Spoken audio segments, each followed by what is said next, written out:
നമസ്കാരം. പ്രധാന വാർത്തകൾ. വിദേശ നാണയ വിനിമയ ചട്ടലംഘനം. ഗോകുലം ഗ്രൂപ്പിന്റെ കണക്കുകൾ പരിശോധിക്കാൻ എൻഫോഴ്സ്മെന്റ് ഡയറക്ടറേറ്റ് ഇന്ന് രേഖകളുമായി ഹാജരാകാൻ വ്യവസായിയും സിനിമാ നിർമ്മാതാവുമായ ഗോകുലം ഗോപാലിന് നേരത്തെ നോട്ടീസ് നൽകിയിരുന്നു.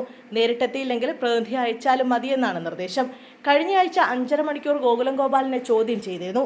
വിദേശ നാണയ വിനിമയ ചട്ടപ്രകാരമാണ് ഗോകുലം ഗ്രൂപ്പിനെതിരായ ED അന്വേഷണം.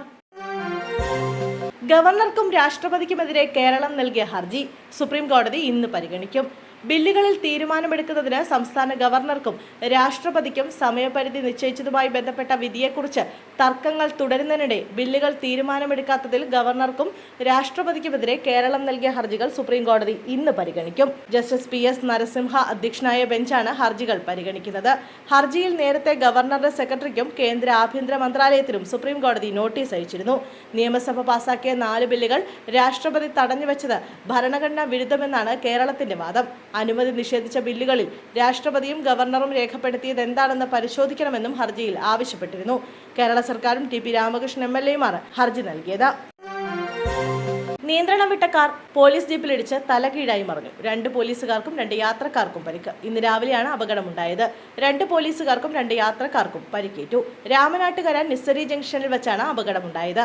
ഇടിയുടെ ശക്തിയിൽ കാർ തലകീഴായി മറിഞ്ഞു. ഇന്നലെയും സമാനമായ രീതിയിൽ ഒരു അപകടമുണ്ടായിരുന്നു. അമിത വേഗതയിൽ സ്വകാര്യ ബസിനെ മറികടന്നെത്തിയ കാർ എതിരെ വരികയായിരുന്ന ഓട്ടോറിക്ഷയെ ഇടിക്കുകയായിരുന്നു. കൊല്ലം പുനലൂർ നെല്ലിപ്പള്ളിയിൽ വെച്ചാണ് അപകടമുണ്ടായത്. ഓട്ടോറിക്ഷ ഡ്രൈവർ മരിച്ചു. പത്തനാപുരം കടക്കാമൺ സ്വദേശി മഹേഷാണ് മരിച്ചത്. ഇടിയുടെ ആഘാതത്തിൽ ഓട്ടോറിക്ഷ പൂർണ്ണമായും തകർന്നു.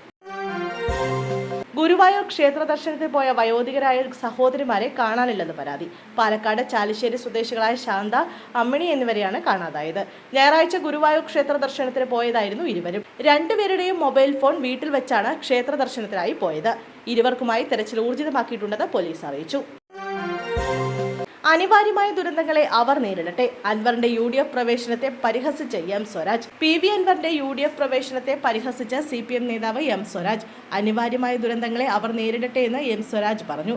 നിലമ്പൂർ ഉപതെരഞ്ഞെടുപ്പിൽ ഇടതുപക്ഷത്തിന് സ്ഥാനാർത്ഥി നിർണയം കീറാമുട്ടിയല്ല. ഉപതെരഞ്ഞെടുപ്പിൽ സർക്കാരിന്റെ പ്രവർത്തനങ്ങൾ മാത്രമല്ല ചർച്ചയാവുകയെന്നും M സ്വരാജ് പറഞ്ഞു. ഇടതുപക്ഷത്തിന് സ്ഥാനാർത്ഥിയെ കിട്ടാനില്ല എന്നുള്ളത് വലിയ തമാശ. UDFന്റെ ജാള്യത മറയ്ക്കാനുള്ള ശ്രമം മാത്രമാണെന്ന് M സ്വരാജ് പറഞ്ഞു. എന്ന് തെരഞ്ഞെടുപ്പ് പ്രഖ്യാപിച്ചാലും സർവ്വസജ്ജമാണെന്നും അദ്ദേഹം പറഞ്ഞു.